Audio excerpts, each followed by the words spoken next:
پنجاں عادتاں خوبیاں دے اندر نمایاں جڑی خوبی وَعَلَىٰ رَبِّهِمْ يَتَوَكَّلُونَ، یہ اپنے اللہ تے بھروسہ کر دیں، ہر حال وچ اپنے اللہ تے پورا یقین رکھ دیں، اور یہ پورا یقین رکھو گے بڑے فتنیاں کولوں بندہ بچ جائے گا، بڑیاں پریشانیاں کولوں بندہ بچ جائے گا، کیونکہ انہوں اپنے اللہ تے یقین ہے کہ میرا اللہ میرے نال ہے۔ دیکھو نا رحمت عالم جناب محمد رسول اللہ صلی اللہ علیہ وسلم تساں قرآن تے سنے ہن تسی جائزہ لینا چاہتے ہو تے ذرا جائزہ لینا کہ جنہ دا اساں کلمہ پڑھیا ہے جناب محمد، سارے پیار کو صلی اللہ علیہ وسلم بڑی محبت دے نال فرمایا جیڑا بندہ اے میرے محبوب پیغمبر تے درود پڑھدا ہے اللہ پاک او دے 10 درجے بلند کر دیندا ہے، 10 گناہ معاف کر دیندا ہے، 10 رحمتاں نازل فرما دیندا ہے۔ حضور دا اپنے اللہ تے اعتماد تے بھروسہ کینا ہے،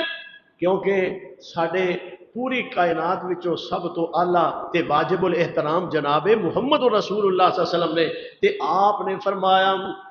کس ویلے جدوں مکے والیاں نے میرے محبوب پیغمبر دے مگروں دوڑے آپ دے پیچھے لگے تے حضرت ابو بکر صدیق رضی اللہ تعالیٰ عنہ ہجرت دے سفر تے فرماندے نے عرض کردے نے اللہ دے محبوب دشمن تے ویکھو دھوڑاں تمدیاں آ رہی ہیں، وہ تے ساڈے قریب آ چلے نے اور او دشمن تے ساڈے پیچھے پیچھے آ رہے نے تے رحمت کونین علیہ الصلوۃ والسلام اللہ تے اینا اعتماد آپ نے فرمایا لا تحزن ان اللہ معنا،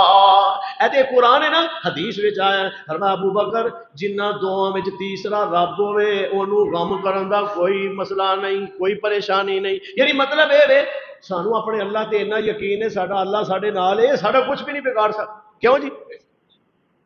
اتنے لوگ رنگاں تو پہ ڈردے نے، بابیاں کولوں پہ ڈردے نے، فلانے کولوں ڈردے نے، جی فلاں اس طرح کر دے گا، فلاں اس طرح کر دے گا۔ وہ جدا کلمہ پڑھے آپ نو اپنے اللہ تے اتنا اعتماد تے یقین کہ حضرت ابو بکر صدیق عرض کرتے نے سونے تے پیچھے دشمن چڑھتے آ رہے ہیں، فرمایا ابو بکر پریشان کیوں ہوئے ساڈا اللہ ساڈے نال۔ اور پھر جدوں غار دے اندر گئے نے حضرت ابو بکر صدیق رضی اللہ تعالیٰ غار صاف کر آپ نو اندر دعوت دیتی، آپ اندر تشریف لے آئے تے عرض کرتے ہیں میرے محبوب تسی اپنا سر مبارک میری گود وچ رکھو تے سو جاؤ تے میں تہاڈا پیرا دینا۔ حضرت ابو بکر صدیق رضی اللہ تعالیٰ اللہ نے صحابہ سارے ہی بڑی عظمت والے نے پر حضرت ابو بکر صدیق تیری کیا بات ہے رضی اللہ تعالیٰ عنہ آکھیا تسی آرام کرو میں پہرا دینا۔ اتنی دیر نو دشمن کھرا کٹ دے غارے سور تے جا پہنچے تے حضرت ابو بکر عرض کردے نے سوڑیو میں دشمنوں دے پیر پہ وینا، اتنے قریب آ گئے، اتنے قریب آ گئے، ذرا جاگنا اتنے قریب آ گئے فرماندے نے عرض کردے حضور دشمن تے غار تے آ چڑھے نے اور میں انہاں دے پیر وینا وا پیا تے میرے محبوب نو پھر بھی اپنے اللہ تے اتنا اعتماد ہے کہ ابو بکر غم نہ کر اللہ ساڈا ساڈے نال۔ اللہ امتیاں دا بھی اپنے تے بھروسہ ایسا بنا دے۔ قرآن کریم دے اندر تانوں سورہ طلاق دے وچوں ایک ایت سنا تہاڈا روح خوش ہو جائے، فرمایا اللہ تے ایویں نہیں بغیر حساب تو جنت وچ جانا، جنہ اللہ تے بھروسہ کر لیا اللہ تے بھروسہ کرنے والا فرمایا وَمَن يَتَوَكَّلْ عَلَى اللَّهِ فَهُوَ حَسْبُهُ، وہ لوگ جن نے اپنے اللہ تے بھروسہ کر لیا اللہ انہوں کافی ہو جائے۔ اللہ پاک ہر معاملے دے اندر کافی، اتھوں تک کہ اگلے لفظاں دے اندر فرمایا وَمَن يَرْزُقْهُ وَيَرْزُقْهُ مِنْ حَيْثُ لَا يَحْتَسِبُ، اگر تسی اپنے اللہ تے بھروسہ کر لو تے اللہ تانوں اتھوں رزق دے گا جتھوں تسی سوچ بھی نہیں سکدے۔ اور حضرت عمر بن خطاب رضی اللہ تعالیٰ عنہ کتاب الزہد جامع ترمذی دی روایت ہے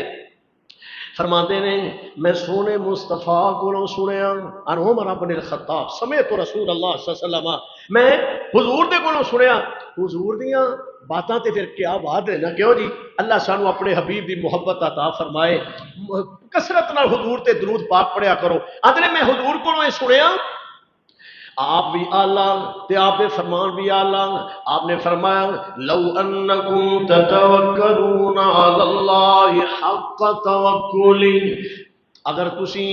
اللہ تے اس طرح توکل کرو جویں اللہ تے توکل کرن دا حق ہے، یعنی پورے بھار نال پورے اعتماد نال اللہ تے یقین کرو، تسی اعتماد کر لو، لرزقکم، اللہ تانوں ایویں رزق دے گا، فرمایا جویں یرزق الطیر، جویں اللہ پرندیاں نوں رزق دیندا ہے۔